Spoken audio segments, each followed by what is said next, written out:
The cathedrals of Sanctus Majoris burned.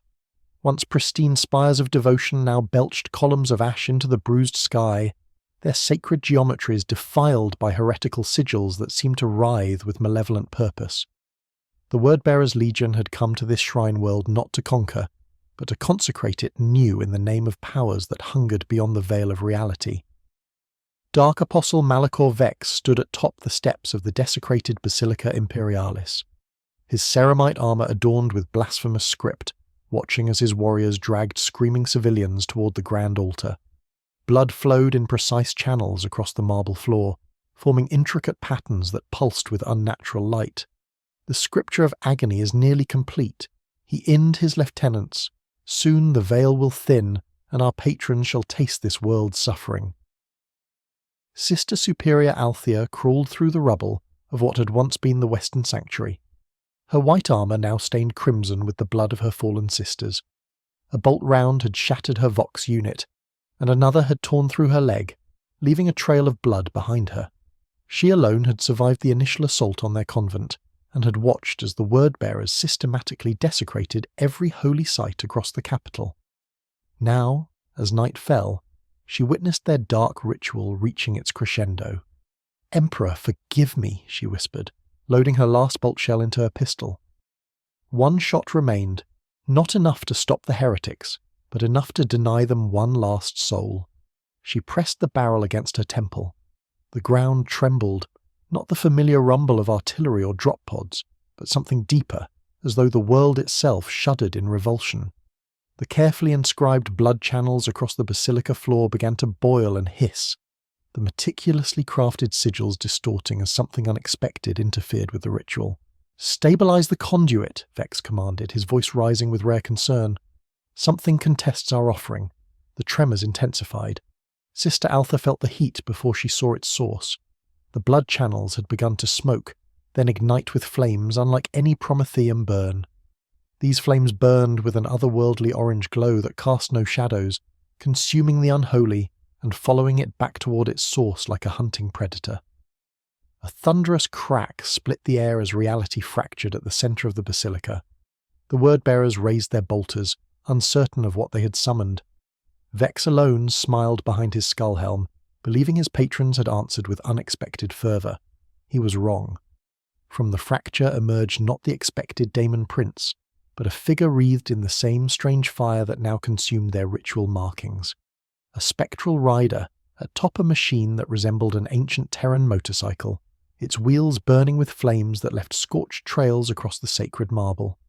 The figure's head was a fleshless skull engulfed in fire, its eye sockets burning with an intensity that caused even the fearless word-bearers to step back, heavy chains wrapped around its torso and arms, rattling with infernal energy. "What manner of daemon is this?" hissed one of Vex's lieutenants.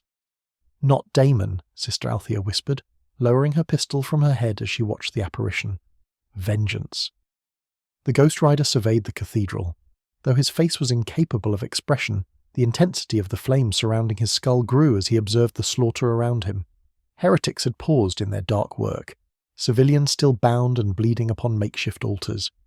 The chains around his body began to unwind of their own accord, slithering down his arms like sentient metal serpents. "Blasphemer," the rider spoke, his voice like stone grinding against metal, addressing Vex directly. "Your sins are legion." Vex recovered from his surprise quickly. "Whatever daemon you are, you have no dominion. Here, this world is claimed for the primordial truth." The rider stepped from his infernal machine, the chains now fully unwound and swinging slowly at his sides. "I claim no worlds, only souls." Bolter fire erupted from the word-bearers' ranks, mass reactive shells impacting the rider's form, but passing through the flames without finding purchase. The chains lashed out with impossible speed, wrapping around the nearest Chaos Marine and constricting with supernatural force. Kamit cracked, then shattered as the chains crushed the warrior inside his own armor. The rider pulled, dragging the struggling Marine across the floor before swinging the broken body like a flail against his comrades. "Kill it," Vex commanded, drawing his power maul and activating its disruption field. "Whoever delivers its skull shall receive the blessing of the dark gods." The word-bearers converged, but the rider moved with a fluid grace that belied his spectral nature. His chains whipped and coiled, piercing ceramite as though it were parchment. Where they touched, the heretical inscriptions on the word-bearer's armour blackened and bubbled as if subjected to a more potent form of the same corruption they themselves venerated. 3 Marines attempted to flank him, firing their bolt pistols while closing for melee. The rider extended his hand toward them, and a torrent of hellfire erupted from his palm. Unlike the controlled burn of a flamer, this supernatural fire seemed to seek out its targets with malevolent intelligence, flowing around cover and ignoring the logic of physics. When it touched the word-bearers, it did not merely burn their armour or flesh, but seemed to consume something deeper. They screamed as though their very essences were being incinerated from within. Sister Altha watched in terrible awe. The spectral avenger fought with a ferocity that matched the legends of the Emperor's own primarchs, yet there was something deeply unsettling in his methods. This was no servant of the Imperial Creed, she recognised, no Space Marine chapter or inquisitorial force. Its flames resonated with a power that reminded her of the warp, yet possessed a different quality altogether, as though it came from some other realm of damnation entirely. Canoness. She whispered into her broken Vox unit out of habit. Emperor, protect us, for I know not if this entity comes in your name or another's. The Ghost Rider carved a path of destruction toward the main altar, where Dark Apostle Vex waited with his honour guard. The remaining civilians, still bound to the sacrificial slabs, cried out in terror at the spectacle of violence that unfolded before them. With a gesture, the rider's chains snaked out to sever their bonds, freeing them from their restraints. "Run!" he commanded, his burning gaze never leaving Vex. The civilians needed no further encouragement. They fled toward the cathedral exits, many still bleeding from ritual cuts. The word-bearers attempted to recapture some of them, but the rider's chains intercepted, wrapping around the Marines' limbs and weapons, holding them in place as their quarry escaped. Vex raised his power maul high. "You interrupt sacred work, Daemon. The ruinous powers will not be denied their tribute." "I am no Daemon," the rider replied, the flames around his skull intensifying until they illuminated the entire cathedral interior. "I am vengeance incarnate. I am the spirit of retribution. I am the Ghost Rider, and you will burn for your sins," the Dark Apostle charged, his power maul crackling with disruptive energy as it swung toward the rider's skull. The rider caught the weapon bare-handed, the disruption field sparking violently against his burning bones, but failing to disperse his form. With his other hand, he seized Vex by the throat, lifting the massive Chaos Marine as though he weighed nothing. "Look into my eyes," the Ghost Rider commanded. Something in his tone compelled obedience. Even through the red lenses of his skull helm, Vex found himself unable to look away from the burning sockets of the rider's skull. Within those flames, he suddenly saw reflected every atrocity he'd committed across centuries of service to the dark gods. Every world burned, every innocent slaughtered, every soul corrupted. But more than mere memories, he experienced each act from the perspective of his victims, feeling their terror, their pain, their despair. The penitent stare, the rider eined, "Feel the weight of every sin you have committed." Vex screamed, a sound of such primal agony that even his most hardened warriors faltered. Blood began to seep from beneath his helm, trickling down his ornate armour. "What sorcery is this?" he managed through his torment. "No imperial weapon cuts so deep." "This is no weapon of your Imperium," the rider replied. "This judgment predates your gods, both dark and golden." With a final contemptuous gesture, the Ghost Rider slammed Vex into the defiled altar. The corrupted stone cracked under the impact. The carefully inscribed chaos sigils disrupted.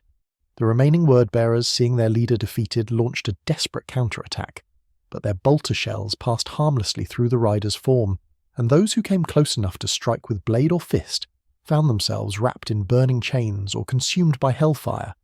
Sister Altha had dragged herself closer during the battle, her bolt pistol still clutched in her hand. Though she had witnessed the rider's destruction of the word-bearers, she remained uncertain of his nature. Was this truly the Emperor's vengeance, or some new horror unleashed upon an already suffering world? The last of Vex's honour guard fell. Their corrupted armour melted and fused to their charred remains. The Ghost Rider stood alone among the carnage, chains returning to coil around his body, flames momentarily dimming. He turned towards Sister Altha, sensing her presence, and approached with measured steps.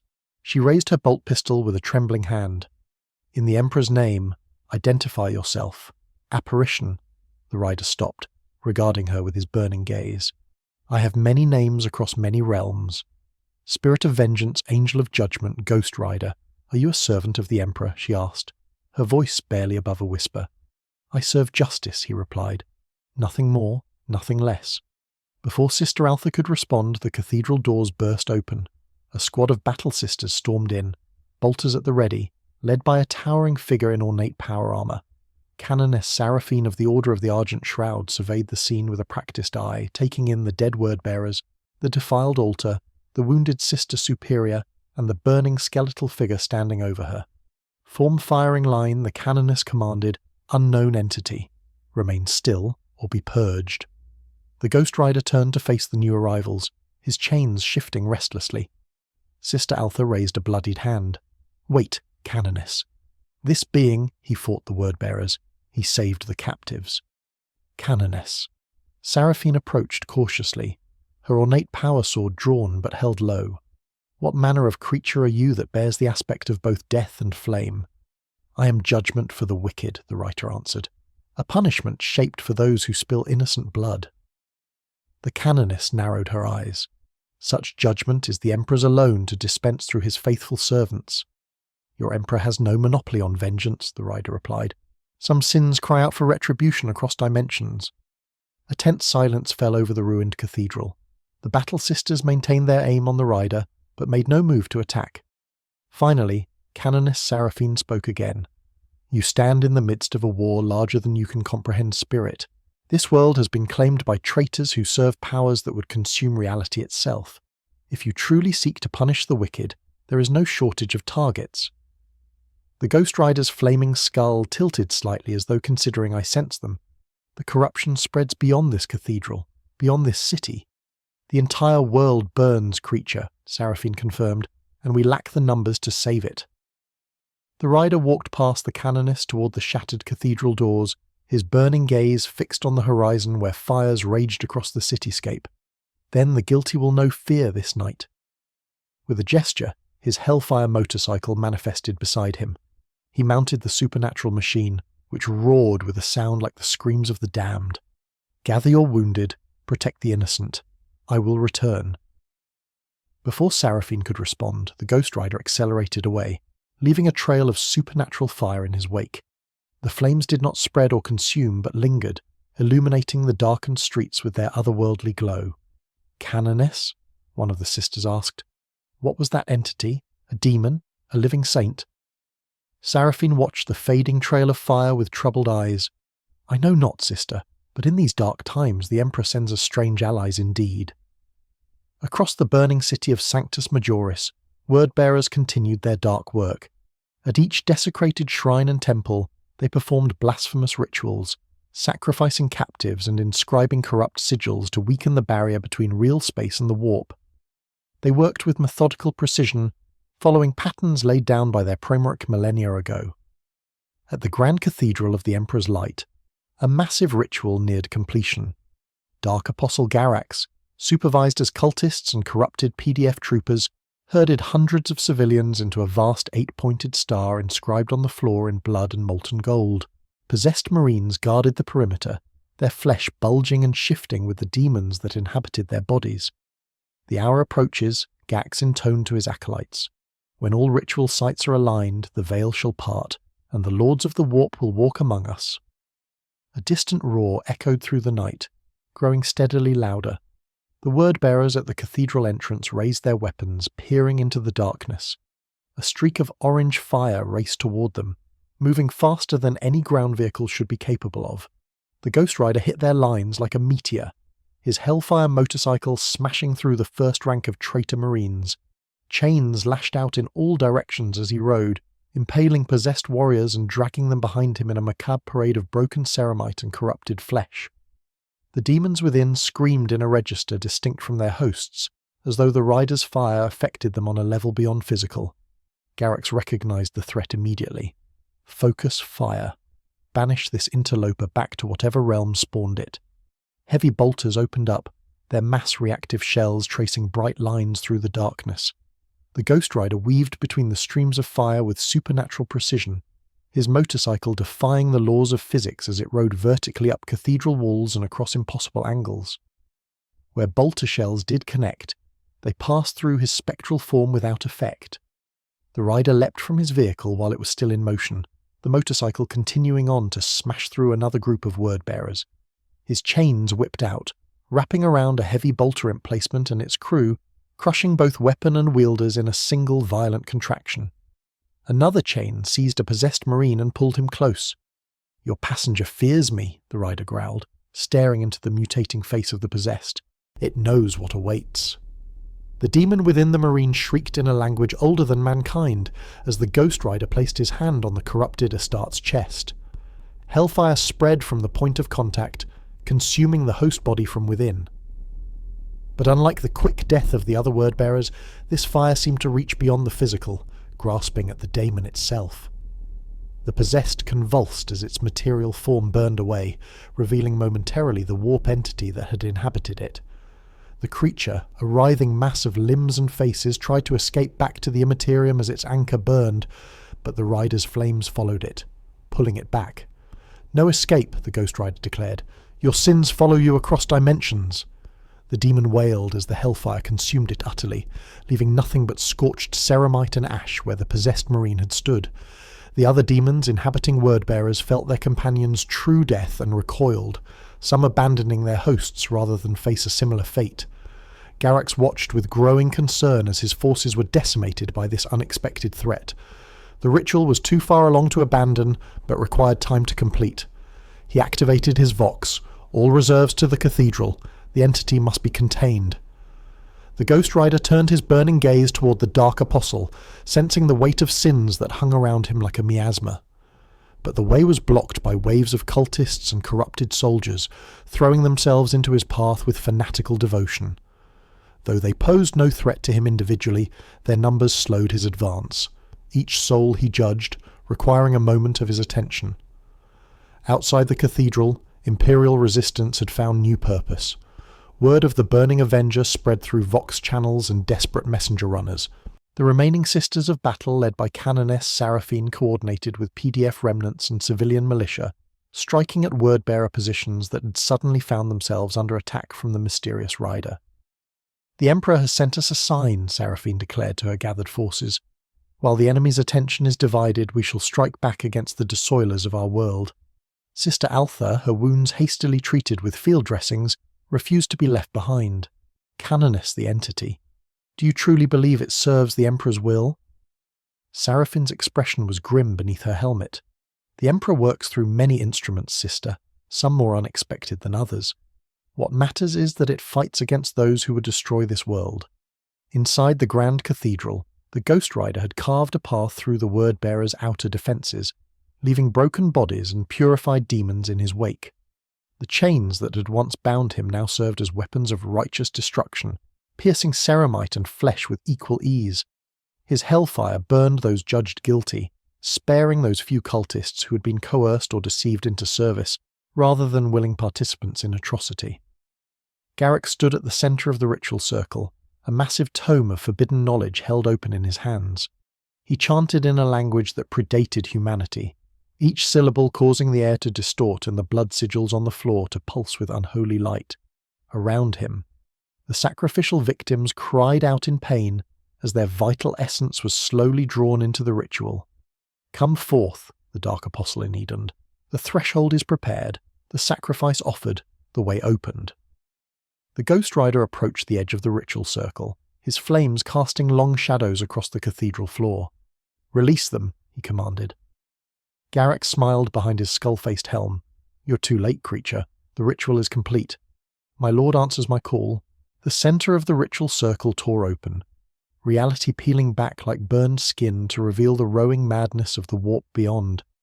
From this wound in space emerged a massive form, its body a constantly shifting amalgamation of limbs, eyes, and mouths. A greater daemon of Tench, Lord of Change, manifested in all its terrible glory, standing twice as tall as even the massive Artis, who dares challenge the will of the Changer of Ways. The daemon's voice resonated on multiple frequencies simultaneously, causing blood to leak from the ears of nearby cultists.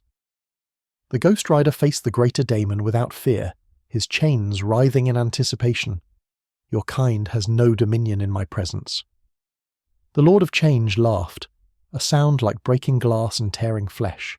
Such arrogance! You are far from your realm, little spirit. Here in this thin place between realities, my power is ascendant. With a gesture, the daemon unleashed a torrent of warp fire toward the rider. Unlike the ineffective bolter rounds, this otherworldly flame seemed to affect him, pushing him back several steps and causing his own hellfire to dim momentarily. The daemon pressed its advantage, weaving complex patterns in the air that distorted space around the Ghost Rider, attempting to bind and contain him. Your essence is interesting, the Lord of Change mused as it worked its sorcery. Neither of the materium nor fully of the warp. A third realm, perhaps. My master will be most interested in dissecting your nature. The Ghost Rider struggled against the magical bindings, his chains thrashing, but finding no purchase in the warped space around him. For the first time since his arrival, he seemed vulnerable, his flames flickering as the demon's power pressed against him from all sides. Dark Apostle Garrix approached, Power Maul activated. You see, creature, your vengeance means nothing against the true powers of this universe. The gods of the warp are eternal and infinite. The Ghost Rider's skull turned toward Garrix, his burning eyes locking with the word-bearers. There are older powers than your false gods, powers that remember when your masters were nothing but the nightmares of mortal minds. With a surge of effort, the rider's flames intensified, pushing back against the demon's sorcerous bindings. The chains around his body glowed white-hot, slicing through the magical restraints, and I am their vengeance. The Lord of Change recoiled slightly, reassessing its opponent. Impossible. No entity can break my bindings through brute force alone. This is not force, the rider replied. This is judgment. Outside the cathedral, Canoness Seraphine led her battle sisters in a coordinated assault against the word-bearers' outer defences. Bolterfire tore through cultists while the sisters' exorcist tanks launched sanctified missiles at hardened positions. The defenders were in disarray, many having been pulled inside to deal with the Ghost Rider's rampage. The cathedral remains our primary objective. Seraphine voxed to her forces. Whatever foul ritual the traitors perform must be stopped at all costs. Sister Altha, moving with the forward assault team despite her injuries, felt a sudden pressure in her mind as they approached the cathedral doors. Canoness warp breach detected. The traitors have succeeded in some part of their ritual. Seraphine signalled her forces to take cover. Emperor, protect us. Prepare anti-demonic protocols. Sister Altha, your assessment. Before Althea could respond, the massive stained glass windows of the cathedral shattered outward in a cascade of multicoloured shards. Through the empty frames, they could see flashes of orange hellfire battling against the iridescent energies of warp sorcery. The silhouette of the Ghost Rider was visible, locked in combat with something much larger. The entity fights a greater demon, Althea reported with awe in her voice. Alone within the cathedral, the battle had escalated to cataclysmic proportions. The Ghost Rider's chains had found purchase on the Lord of Chang's ever-shifting form, wrapping around limbs and torso, burning with hellfire that caused the demon's flesh to blacken and crack. In return, the daemon unleashed psychic assaults that would have annihilated any mortal mind, sending waves of mutating energy that distorted everything they touched. Fascinating.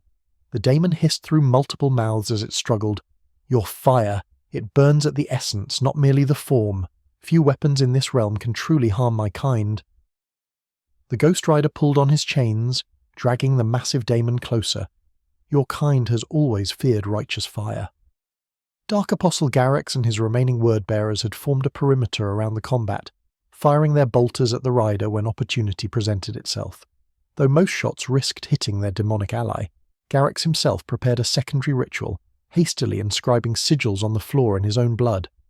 Great Changer, hold the entity, he called out. I shall open a pathway to banish it.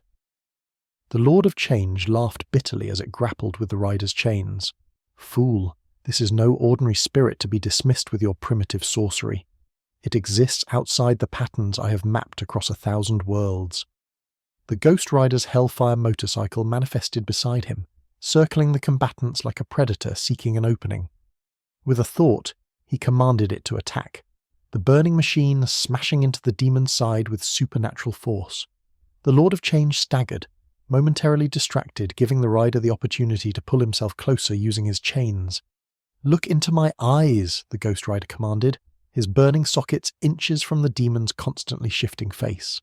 "Your little soul-burning trick cannot affect me, Spirit," the Lord of Change sneered. "I have no soul as you understand it, merely consciousness and power." "Then let your consciousness experience the suffering you have caused," the writer replied. "The penance stare judges all who have sinned, regardless of their nature." The hellfire in the Ghost Rider's eye sockets blazed with renewed intensity, reflecting in the multitude of eyes that decorated the demon's form. Each of those eyes widened in sudden comprehension, then pain, as the penance stare took effect. Despite the demon's alien nature, it had directly caused suffering across countless worlds and souls, and now it experienced every moment of that torment simultaneously. The Lord of Change thrashed violently, its form becoming even more unstable as it tried to escape the Ghost Rider's gaze. "Impossible. I am beyond such mortal concepts as retribution." "Nothing is beyond judgment," the rider stated, his voice implacable. The demon's resistance weakened, its massive form beginning to smoke and char wherever the rider's chains touched it. The word-bearers watched in horror as their summoned ally, a greater daemon of Tench, found itself outmatched by this unknown entity. Garrix completed his blood ritual, a desperate attempt to turn the tide. "Changer of ways, I offer my life force to strengthen you in this hour of need." The Dark Apostle plunged a ritual dagger into his own chest, his enhanced estate's physiology, allowing him to survive what would be an instantly fatal wound to a normal human. Black energy erupted from the self-inflicted wound, flowing across the floor toward the struggling demon. When it reached the Lord of Change, the demon absorbed the sacrificial energy, its form stabilizing and growing even larger. "Fool." The daemon addressed Garrix as new power surged through it. "You have bound your fate to mine with this offering." With renewed strength, the Lord of Change broke free from several of the Ghost Rider's chains, rising to its full, now enhanced height. It spread wings that seemed to exist in multiple dimensions simultaneously, the edges disappearing into invisible folds of reality. Warp lightning crackled between its outstretched hands as it prepared to unleash its full power. "I am Zolthoth, keeper of forbidden tomes, changer of destinies," the daemon proclaimed.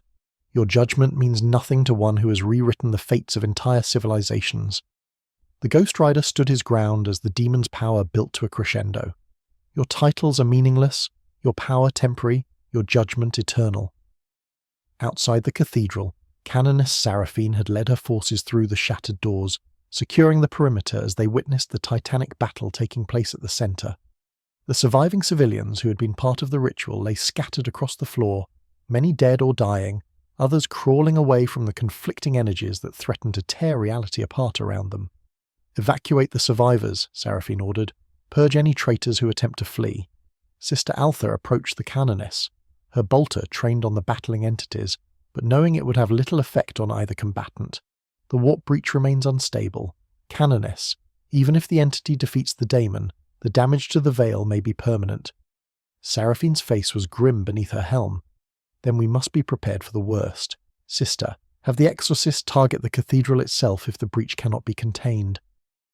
Within the center of the cathedral, the Ghost Rider and the Lord of Change had reached a stalemate. The demon's increased power allowed it to resist the full effect of the penance stare, while the rider's hellfire prevented the demon from unleashing its most devastating sorceries. They circled each other, the floor beneath them buckling and melting from the competing energies they exuded. Dark Apostle Garrix, weakened but still alive after his sacrifice, crawled toward the ritual book he had dropped earlier. "The Tome of Eternal Change contains the knowledge to end this great Zalgath. I need only recite the final incantation."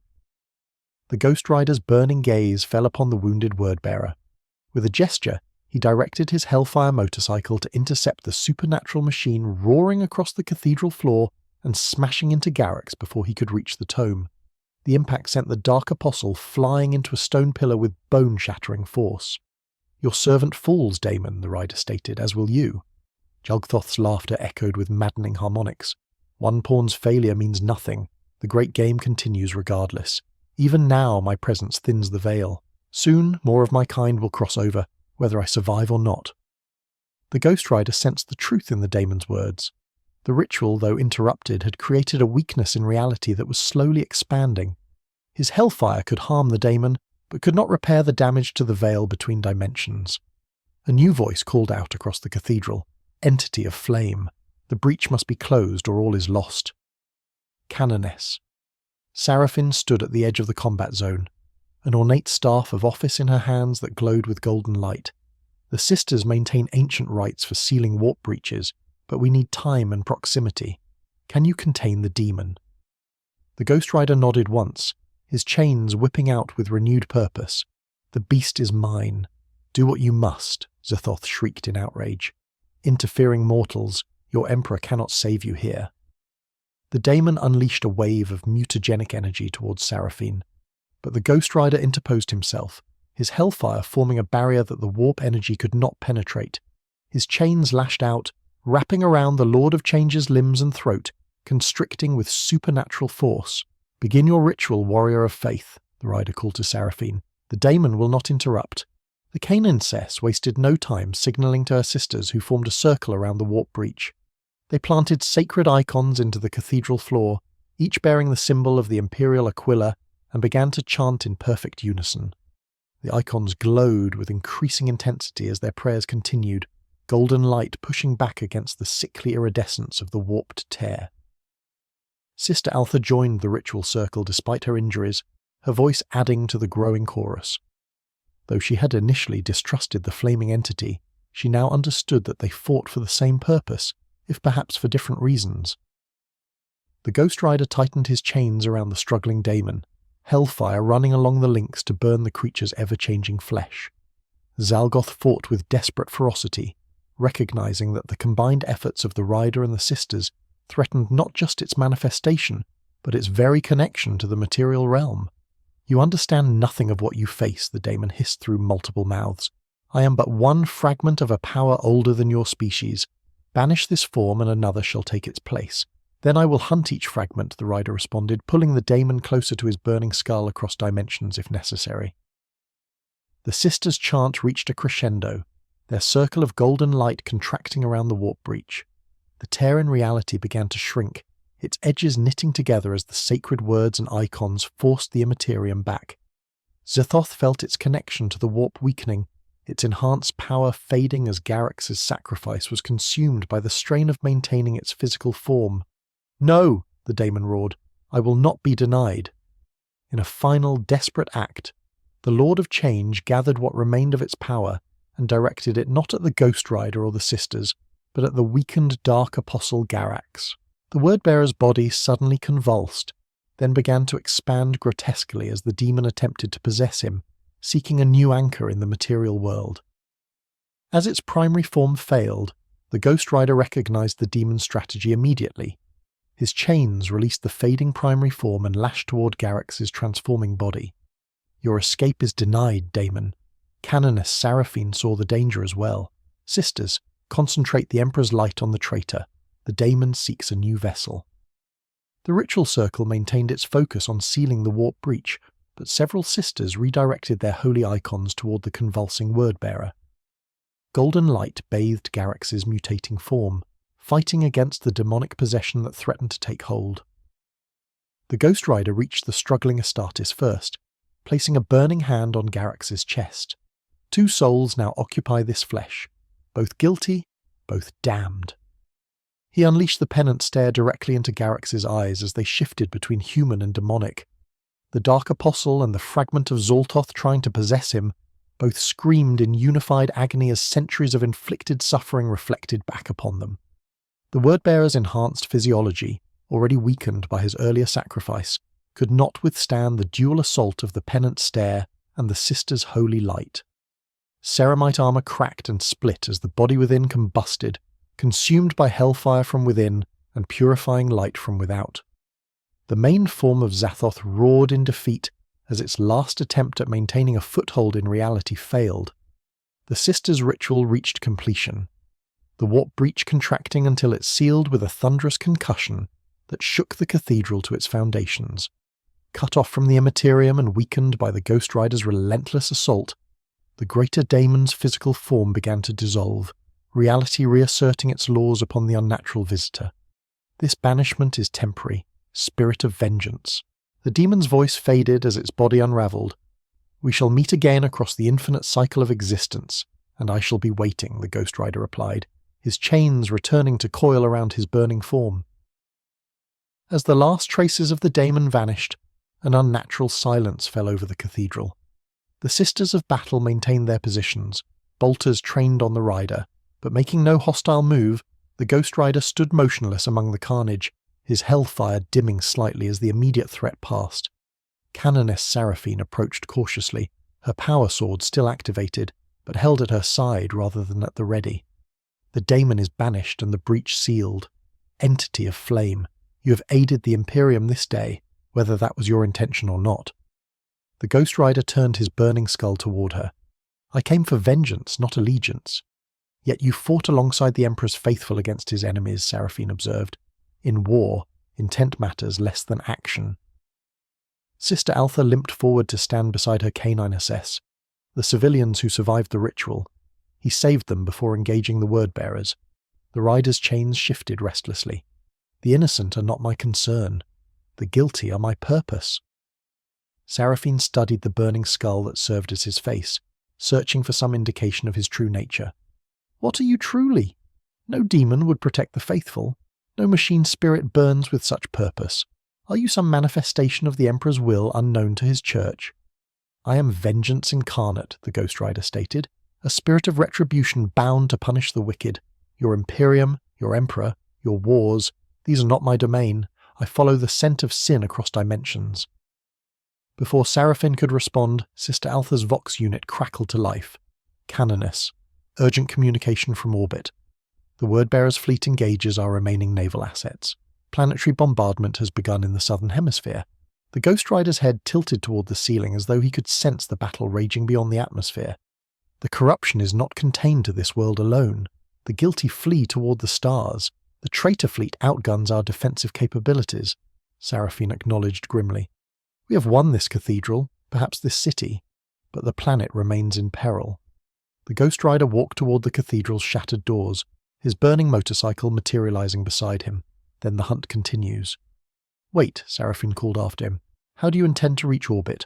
What can one entity, however powerful, do against a traitor fleet? The rider mounted his Hellfire motorcycle, chains unwinding in anticipation. Distance is no barrier to vengeance. Neither is void or vacuum. The guilty cannot escape judgment.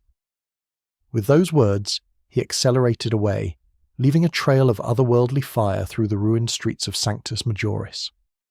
The sisters watched as he rode not toward the spaceport or any visible destination, but directly toward the edge of the city, his speed increasing beyond what any material vehicle could achieve. Canoness? Sister Altha asked quietly. What do we report to the Ecclesiarch about this entity?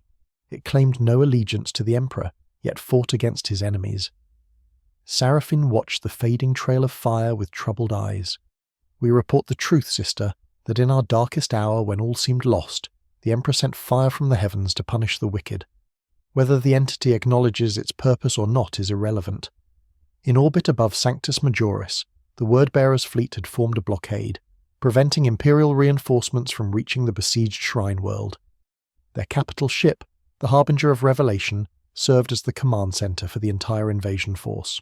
Its hull was inscribed with blasphemous text that seemed to writhe and change when viewed directly, and its weapons batteries rained fire upon the planet below, targeting known Imperial strongholds. On the bridge, Fleet Master Corps Dravix received reports of the failed ritual with cold fury.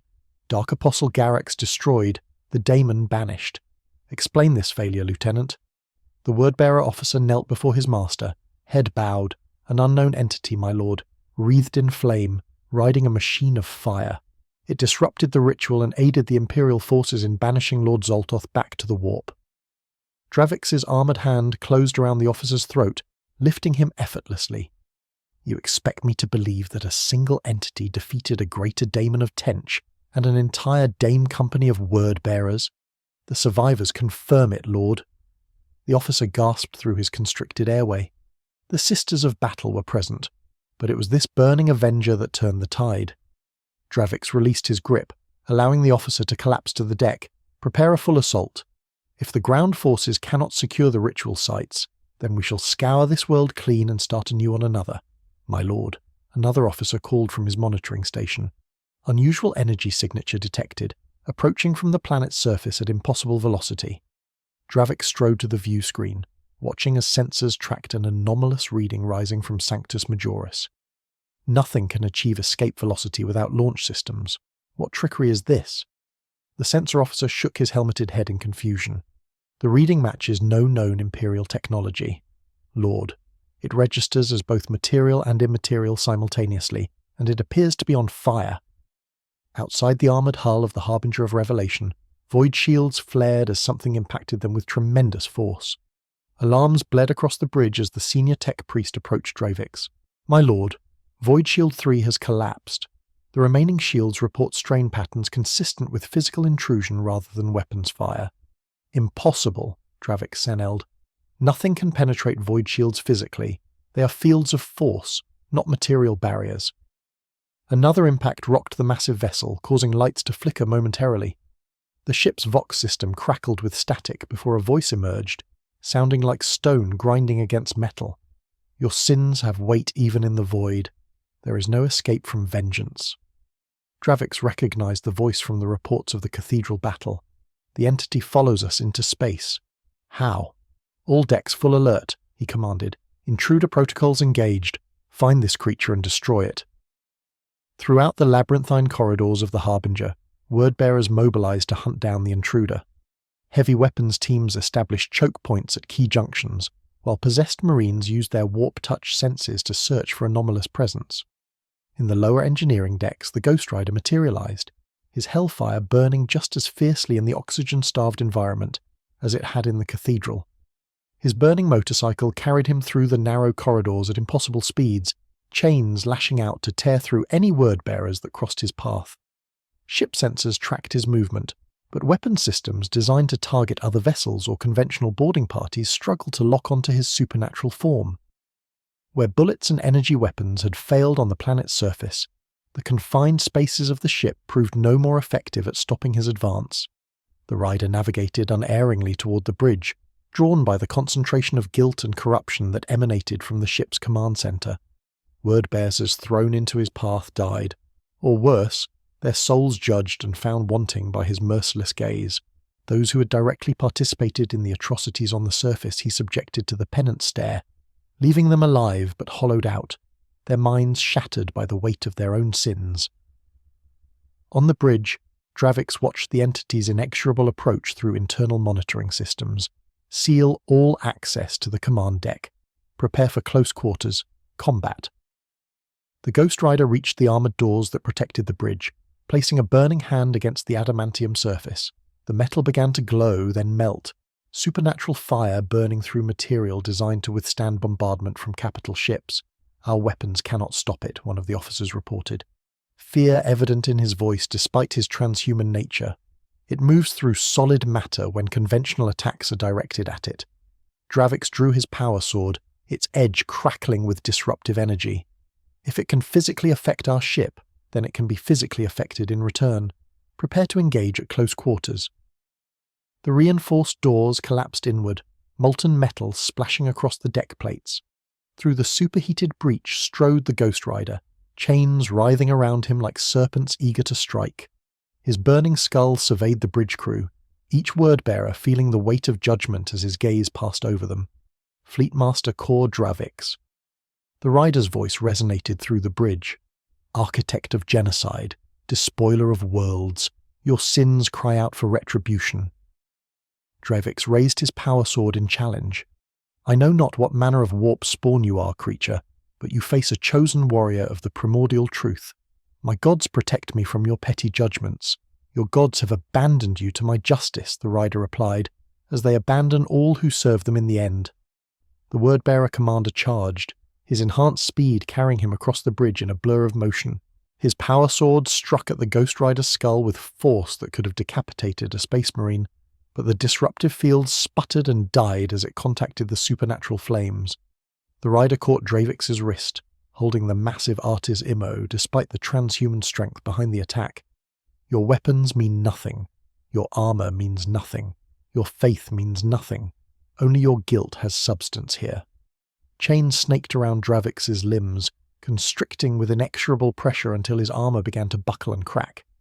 The Fleetmaster struggled in vain, his superhuman strength no match for the supernatural bindings. "Look into my eyes, Core Dravix," the Ghost Rider commanded, pulling the Word-Bearer's face close to his own. "Experience every moment of suffering you have inflicted across centuries of slaughter." Dravix tried to resist, to close his eyes or look away, but found himself compelled to stare into the burning sockets of the rider's skull. Within those flames he saw reflected every atrocity he had overseen, every world he had helped destroy, every soul corrupted or extinguished by his actions. And more than seeing, he felt each death, each moment of terror and pain from the perspective of his victims. The mighty Word-Bearer fell to his knees, blood flowing from his eyes and ears as the pennant stare overwhelmed even his enhanced physiology. What are you?" he gasped through his agony. "I told you," the Ghost Rider replied. "I am vengeance incarnate." The remaining bridge crew watched in horror as their commander, a fearless servant of the ruinous powers for over 3 centuries, broke under the entity's gaze. None dared to intervene, seeing how easily the rider had overcome Dravix's considerable martial prowess. With a contemptuous gesture, the Ghost Rider released the Fleetmaster, who collapsed to the deck, physically alive but mentally shattered. The rider turned his attention to the ship's control systems, chains extending to interface with the technology in ways that defied conventional understanding.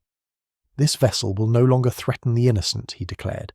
Hellfire spreading from his touch to engulf the control panels. The bridge crew fled in panic as the flames spread, not consuming the material components, but somehow reprogramming the ship's machine spirit through supernatural means. Klaxons blared as system after system fell under the Ghost Rider's control. Throughout the Word-Bearer's fleet, captains watched in confusion as the Harbinger of Revelations suddenly broke formation, its weapons powering down and engines firing at maximum thrust. Vox hails went unanswered as the massive vessel accelerated away from the planet. On the bridge of the Imperial Navy cruiser Righteous Fury, the sole surviving capital ship of Sanctus Majoris's defense fleet, Chapter Master Davian Thu of the Bloodravens, Space Marines observed the enemy flagship's unexpected behavior. Explanation for this tactical deviation. His sensorium officer shook his head in confusion. Unknown. Chapter Master.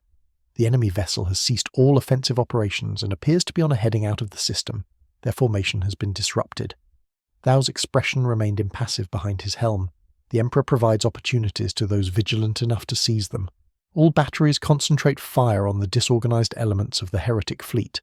For Sanctus Majoris. Aboard the Harbinger, the Ghost Rider stood among the flames that now engulfed the bridge, his chains connected to multiple systems simultaneously. Through supernatural means beyond mortal comprehension, he had taken control of the massive vessel, bending its machine spirit to his will. The ship accelerated away from the besieged planet, heading not toward the system's edge or any strategic retreat position, but directly toward the system's Sunday. Behind it, the Word-Bearer's fleet fell into disarray as their command and control structure collapsed, making them vulnerable to the coordinated Imperial counterattack. In the engineering section, the ship's reactor core glowed with more than just its usual atomic fire. Hellfire had spread through the power systems, the Ghost Rider's influence ensuring that no emergency protocols or fail-safes could halt the vessel's final journey. As the Harbinger of Revelation plunged toward the burning heart of the system, the remaining Word-Bearers aboard realized their fate. Some attempted to reach escape pods only to find them mysteriously inoperable. Others, recognizing the supernatural nature of what had befallen their vessel, turned to dark rituals in desperate attempts to summon aid from their patrons. The Ghost Rider moved through the ship methodically, judging those who crossed his path. Not all died by his hand. Those who served through fear or coercion rather than true devotion to chaos, he allowed to reach the few functioning escape pods. But for the true believers, the willing servants of darkness, there would be no escape from the vessel's doom. The ship's sensors registered increasing temperature as it approached the sun, outer hull plates beginning to buckle and melt from the intense radiation and heat. Warning systems blared throughout the vessel, ignored by the supernatural entity that had claimed it. On Sanctus Majoris, Imperial forces watched the distant battle in orbit shift decisively in their favor. Without their flagship and command structure, The Word-Bearer's fleet fought without coordination, making them vulnerable to the smaller but more disciplined Imperial forces. Canoness. Seraphine stood in the ruins of the Grand Cathedral, observing the night sky, where occasional flashes of light mark the death of ships in orbit. The Emperor's hand moves in mysterious ways, she remarked to Sister Altha. First the fiery Avenger on the ground, now the enemy fleet in disarray. Altha followed her gaze upward. Do you think the entity somehow reached orbit? Canoness. I know not the limits of its power, Seraphine replied, but I have learned today that faith alone is not enough to comprehend all the Emperor's tools of justice. In the void between planets, the harbinger of revelation continued its final journey, now close enough to the sun that its void shields failed completely under the onslaught of solar radiation. Hull plates peeled away from the superstructure, exposed decks venting atmosphere and crew into space. At the heart of the dying vessel, the Ghost Rider remained untouched by the increasing destruction around him. His hellfire burned undiminished in the vacuum, his form unaffected by the crushing gravitational forces and radiation that tore at the physical structure of the ship. Fleetmaster Dravix, his mind shattered, but his enhanced body still functioning, crawled through the disintegrating bridge toward the implacable entity. Why? He managed to rasp through lips cracked and bleeding from the increasing heat. What manner of vengeance requires such totality? The Ghost Rider turned his burning gaze upon the broken Word-Bearer. The innocent dead of Sanctus Majorus demanded. The souls your legion has corrupted across millennia demand it. Justice demands it. There is no justice. Dravix laughed through his pain. Ceramite armor now glowing red-hot against his flesh. Only power, only the favor of the gods. They will remake me in the warp when this shell fails. The rider knelt beside the dying estates, placing a burning hand on his melting breastplate. Your gods cannot claim what does not reach the warp. Your soul is judged and found wanting. Not oblivion awaits you, but penance. The Ghost Rider's chains wrapped around Dravix one final time, but rather than crushing or burning, they seemed to bind something intangible, something that struggled to escape the Astarte's failing body. As the ship broke apart around them, the rider stood, pulling with his chains not the physical form of Dravix, but something that shimmered and wailed in the superheated void. The Word-Bearer's soul, prevented from dissipating into the warp, bound instead to the spirit of vengeance. Your collection grows, Rider, a new voice spoke, audible despite the vacuum of space.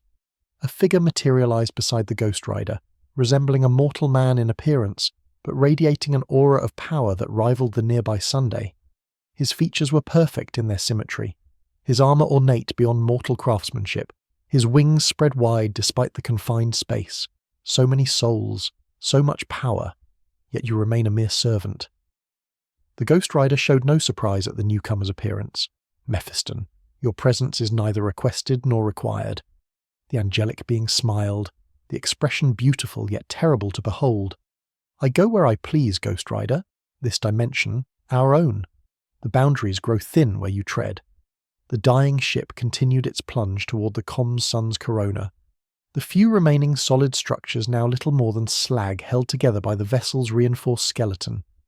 The two supernatural beings stood untouched amidst the destruction, reality itself seeming to bend around their confrontation. You have exceeded your mandate, Mephiston observed, gesturing at the captured soul of Dravik writhing in the Ghost Rider's chains. This universe has its own balance of power, its own agents of judgment, even its own hells. Sin transcends dimensions, the rider replied, as does vengeance. The angelic beings circled the Ghost Rider, wings brushing against floating debris that incinerated at the contact. The cosmic entities of this realm may take notice of your interference, particularly the one they call Emperor. His servants certainly have. Let them come, the Ghost Rider stated. None are beyond judgment. Mephiston laughed, the sound causing the melting remnants of the ship to vibrate in sympathetic resonance. Always so righteous, even as a servant of darker powers. Your time here grows short, Rider. The walls between dimensions strengthen once more. The Ghost Rider's chains coiled protectively around Dravix's captured soul. My work is incomplete. The Word-Bearer's corruption spreads beyond this vessel, beyond this world. And it shall continue long after you have returned to our realm, Mephiston replied. This universe's struggles are not yours to resolve. You have satisfied the conditions of your manifestation here. Vengeance has been served upon those directly responsible for the atrocities that drew you. The ship's remains entered the sun's corona, the few atoms of physical matter that still maintained structural integrity, finally surrendering to the overwhelming forces of heat and gravity.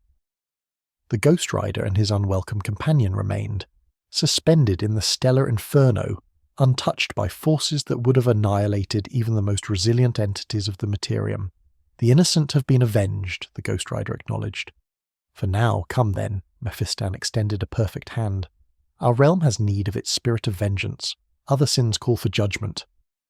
The Ghost Rider made no move to accept the offered hand, his burning gaze fixed on the distant point of light that was Sanctus Majoris.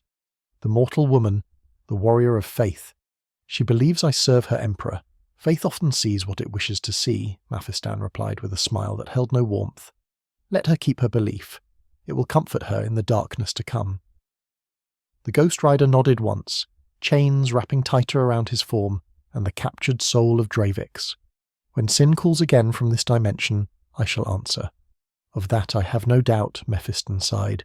You always were the most predictable of us. The fabric of reality fractured around them, a portal opening within the heart of the star itself. Through it, dimensions beyond mortal comprehension beckoned. The Ghost Rider stepped toward the threshold, pausing one final time to look back at the universe he was leaving. This realm stands on the edge of damnation, he observed. Their souls cry out for judgment, for vengeance. And perhaps they shall have it, Mephistan replied, following him toward the dimensional rift. But from their own champions, not ours. The portal closed behind them, reality reknitting itself as though the two supernatural entities had never been present. The final atoms of the harbinger of revelation dissolved into the solar inferno, leaving no trace of the massive vessel or its damned crew. On Sanctus Majoris, the battle in orbit had turned decisively in the Imperium's favour. Without their flagship and command structure, the Wordbearer's fleet had fragmented, making them vulnerable to the coordinated Imperial counterattack led by Chapter Master Thu's Blood Ravens. In the ruins of the Grand Cathedral, Canonist Seraphine supervised the recovery efforts. Wounded were tended to the dead given proper rites, and the corrupted altars cleansed with Prometheum and holy fire. Sister Altha approached her own wounds, now properly treated, carrying a data slate, Canonist astropathic communication from the cardinal world of Gathamor. They respond to our distress signal. Reinforcements are en route. Seraphine nodded gravely. They will find much work still to be done. The word bearer's taint has spread far across our world. Altha hesitated before speaking again. The entity can as the burning avenger. There has been no sign of him since the traitor flagship was destroyed. His work here is complete, perhaps, Seraphine suggested. The Emperor sends his agents where they are needed most. Do you truly believe he served the Emperor? Altha asked, her voice low so that only Seraphine could hear. He claimed no allegiance to the Golden Throne. The Canoness looked up at the night sky where the last flashes of battle were fading as the traitor fleet was hunted down. The Emperor works through many instruments, Sister Altha. Some know they serve his will, others serve it unknowingly. What matters is that when darkness threatened to consume Sanctus Majoris, fire came from the heavens to judge the wicked. Across the ruined city, stories spread among the survivors, tales of a burning, skull-faced avenger who had appeared in their darkest hour, whose chains had bound demons and whose gaze had punished the guilty. Some claimed he was a living saint, others a manifestation of the Emperor's wrath. The ecclesiarchy authorities, uncertain of the entity's true nature, yet unwilling to dismiss his role in saving the shrine world, tacitly allowed the rumours to flourish. In the decades that followed, a small cult emerged in the underhives of several imperial worlds. They spoke in whispers of the burning judge, an aspect of the Emperor's justice who appeared when sin grew too great to be ignored. They claimed that those who committed atrocities against the innocent would one day face his burning gaze and be forced to suffer all the pain they had inflicted. Most imperial authorities dismissed these cults as harmless variants of the imperial creed, perhaps even useful in discouraging heretical thoughts among the populace.